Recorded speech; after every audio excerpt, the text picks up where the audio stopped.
Powered by the Inside the Birds podcast. Now, live from inside the Matt Black Kia Studios. It's Football at 4. Football at 4 is powered by the Inside the Birds podcast. Andrew DiCecco is here with us today as we take a look at the Eagles and the Giants. But, you know, there's not a lot to talk about with the Giants side of things. We assume they're not going to play a lot of starters. They may not. The Eagles, on the other hand, they're going full force here.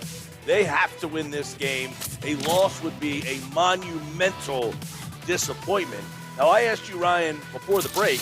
Yeah. The Eagles won this game 48-22 on the road. It was one of the more dominating, complete performances they had. I remember tweeting that day that this is one of the few games in the NFL where you see the disparity in talent jump off the screen. You know, sometimes it's a better team plays a worse team, and the game, you know, is somewhat competitive, and you're like, man, how is this team in the game? We see it a lot. Houston does it almost weekly, it seems like, you know. Philadelphia dominated the game against the Giants. Yet, Andrew, here we are entering this week. We don't know where the Giants are going to be with who they play and who we don't play. But, boy, don't we feel different about this Eagles team than we did following that 48-22 win? Yeah, absolutely. What a difference a couple of weeks make, Mike. I mean, you saw the Eagles really take a drastic step back against the Saints. From an offensive standpoint, I thought the defense did. Once they settled in, I thought they really performed well. Anytime they always surrender 13 points, you should win almost every game. So I thought that from an offensive standpoint, they really took a step back, and there's a litany of penalties in the second half. Just a regression in so many of the things that really enabled them to be one of the top teams in the NFL throughout the season at the most inopportune time. So there's a lot of questions surrounding this week and skepticism from the Eagles perspective. Yeah, one of those areas is the health of this team, obviously. So let's start at the top of that list and Jalen Hurts, and just kind of give us some thoughts on, you know, he did not play last week, how close he got and where we think he will be. And if he does play, do you think the team has to kind of, you know, reel him in a little bit this week? Or if he's out there, you go with the full complement of the playbook? Well, I guess we'll find out in a minute or so here what the status is, whether he was a full participant or limited. Now, I have seen that they do this ball security drill, and last week he did not do that. He participated this week. Didn't look like the coaches were hitting the ball in which he was holding too hard, but I think that's an encouraging sign for his outlook going into Sunday. But they need him, Mike. I mean, to roll the dice and hope that Gardner Minshew doesn't fall on his face at the third attempt to secure this thing is a really, I mean, I don't know if you want to take that gamble. They need Jalen Hurts, and I think that if he's good to go, you know that he's not going to risk an injury. You have to put him in there given what's at stake here. Obviously, his health is paramount, but you need to be able to secure, I mean, to have home field advantage throughout the playoffs gives the Eagles a decisive advantage. So we'll have to see what happens with that. But, I mean, it's really tough to see the Eagles. You don't know what you're going to get with Gardner Minshew at the helm. So we're going to find out soon if he's able to go. And then if he is able to go, Mike, I think you talked about the 48-22 dominance, right? So if they're able to get back on track early, the best case scenario is you get out to an early lead and you tell Gardner, listen, just hand the ball off to Miles, to Boston, and Kenny Gainwell and lead us to victory. And you hope that you can get a lot of your starters out without risking too much injury. Andrew, you look at this defense, and you know that's where I want your analysis is on the defensive side of the ball for a second, and it all ties together, of course. But the point that I'm about to get to here with you is I don't think it's as simple as just, well, we're getting Jalen back. Everyone take a big exhale breath. All is going to be well in the world again, in the Philly world. It feels like, and maybe this is unfair, you tell me, it feels like the defense has lost its swag a little bit. You look at the first half of the season, 9 interceptions defensively, and Eagles on offense took care of the ball really well, only 3 turnovers. The last 8 weeks, 15 turnovers, only 5 interceptions on defense. How much of that is fair? Maybe all of it's foul in your mind, but I look at taking care of the ball and not turning teams over as a huge, huge difference in how these past few weeks have ended up playing out. Well, that's fair to an extent, Ryan. I thought they took a substantial step back against Dallas from a communication standpoint in the back end. However, I thought that they really rose to the occasion and played and did their part to secure a victory last week against the Saints. Yes, they were very passive on that opening drive, but I really thought that they settled in. They rallied, or it was almost like they rallied around the Josh Sweat injury, which happened on the 10th play of that 15-play drive. And I thought that the sacks have been there. I mean, this was yet another game with 6+ sacks. So they're providing pressure. You're right. The turnovers have not – it's been in a drought. I mean, I think they've gone, if I'm not mistaken, 8 games without an interception from either their 2 starting corners. So that's a little concerning. But I do think that they're playing at a high enough level in which the offense should be able to meet them halfway and play complementary. I think that their swag, as you said, is still very much there. And it almost takes – like, you started to see that in the second half. And that's something that I talked to Linval Joseph about in the locker room after the game. I said, what really clicked after halftime? And he said, we had to man up, and we had to make sure that we did everything that we could on our part and figured out who wanted to lead us and who wanted to make plays. And almost like they flipped the switch and they realized that the offense was in this perpetual state of almost stuck in neutral, and they had to do something. So I think that they know that they have to rise to the occasion when necessary. There's a lot of veterans on that unit, Ryan, so I don't ever anticipate a lull or have any sort of worry that they're not going to be able to get it together or collectively at halftime should they get off to another flat start. So I don't think that there would be cause for concern as far as the defense goes. But you're right. Getting Jalen Hurts back doesn't necessarily solve all the issues on offense. I mean, you talk about the penalties. He's going to be a little bit rusty, perhaps. You don't know what the arm strength is going to look like coming off the shoulder injury. So there's a lot of different layers to this. It's about winning this week, obviously. Clinch the division, get the home field, get the 1 seed, just win, baby. But besides that, what is something that you would like to see against the New York Giants to make you feel a heck of a lot better about this Eagles team heading into the playoffs? Flawless execution, especially on offense, right? You have Dallas Goedert, who I believe only had maybe 1 target going into halftime last week.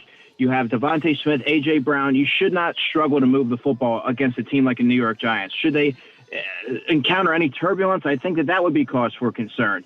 You want to see them avoid turnovers and be more disciplined from a penalty standpoint. Avoid that. I mean, Jack Driscoll, the Giants have Leonard Williams didn't practice again this week. Today, Azeez Ojulari didn't practice again. These are 2 stars on the defensive line. You want to see Jack Driscoll sort of round into form going into the playoffs. Obviously, Lane Johnson's going to give it a go, but you don't know when you're going to have to rely on somebody like that. You don't know how long Lane's going to be able to go. So those are just a couple of things. I would like to see them play a clean game and execute against this Giants team, which frankly is not very good. No, and again, we don't know what the Giants' plan is. It seems that they have nothing to play for in terms of seeding. I guess, Andrew, I don't know what goals they set at the beginning of the year, but, I mean, could this coaching staff have come in and said, hey, we want to win 10 games. We want to, because there are things bigger than just where they are right now. This organization is trying to get the stink of 5 horrible years off them. So does that enter their mind when they prepare for this game to possibly play their players, or do you see no shot that they put Daniel Jones, Saquon Barkley, and some of their top stars in harm's way? Well, I think given the coach, Brian Daboll, there's always that chance that they could go that route and play some of their starters. I mean, it's funny. He pivoted drastically after the game. I don't know if it was adrenaline or what, but after the game, he's like, of course we're going to play our starters, et cetera, et cetera. And the next day, he was a lot more measured in his answer. So I'm not necessarily sure which direction he's going to go. He may play some starters. However, if I were him, I would not play Saquon Barkley, given how vital he is to the offense, given the mileage that he's had and the tread on the tires. I wouldn't play some of his defenders. I wouldn't play Dexter Williams, who was a DNP this week in practice for 1 day for rest. There's just some key players on there that I wouldn't even risk. But I think you could stand to roll some. I think you could stand to roll some of their starters out because they're a team that they don't necessarily fire on all cylinders week to week. So I think they could use any added reps. But I wouldn't play someone like Saquon Barkley, but given the fact that it's Brian Daboll and not Joe Judge, I wouldn't rule it out. Andrew, obviously Gardner Minshew presents a different offense for the Eagles, but some of the things that maybe let's look at the offensive line from last week, and the right tackle spot obviously highlights. If you're Philadelphia Eagles, do you continue to go with Jack Driscoll? Do you feel like, hey, if he just gets some more reps that he'll finally settle into that spot? Or are you thinking about the potential of, hey, listen, Lane Johnson, there's no guarantee that he plays and healthy. Let's make the switch and go with Mailata and play Dillard on the left side? Or do you think it's just better to, their whole philosophy is they don't want to move multiple guys. So the easy thing to do is just change one guy.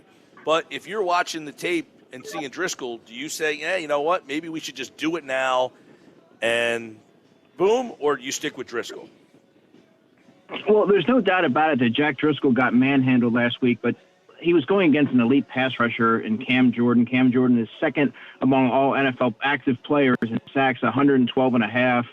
He's a premier player. Some of those sacks were a product of Gardner Minshew holding on to the ball too long and having a poor pocket presence.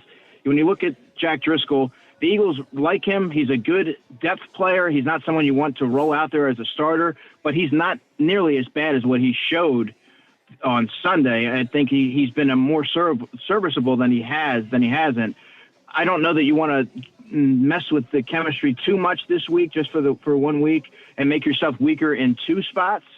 I think that you should be able to get by. I mentioned two of their linemen missing practice again this week. You should be able to, in theory, get by with the same offensive line configuration that you had last week. But it's nice to know that you have other players that you can plug in. If it's just not working out early, the communication's not there, the quarterback's getting flushed out of the pocket, and you have some reservations about going with him for the rest of the game.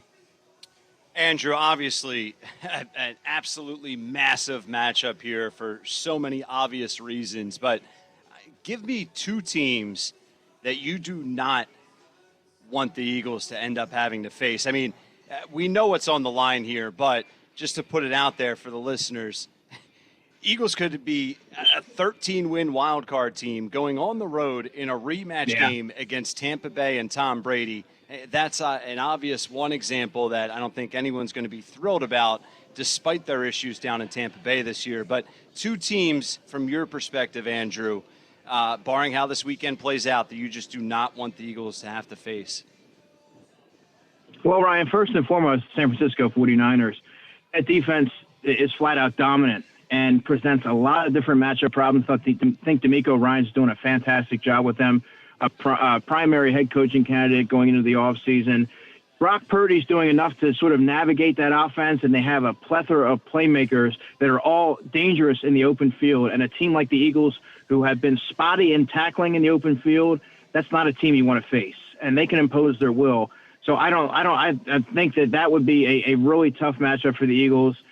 I also think that we mentioned this last week, but I think Tampa Bay, even given their deficiencies along the offensive line, Tom Brady is Tom Brady. You've seen elite quarterbacks be able to pick apart that soft coverage, that soft Jonathan Gannon coverage, and he's just been doing it for so long and been so efficient and that defense gave Jalen Hurts problems in the playoffs last year, so they could throw something similar at him again. That's not a team I would want to see. And you could also, you mentioned last week the Green Bay Packers. That's another one that they're hitting their stride at the right time.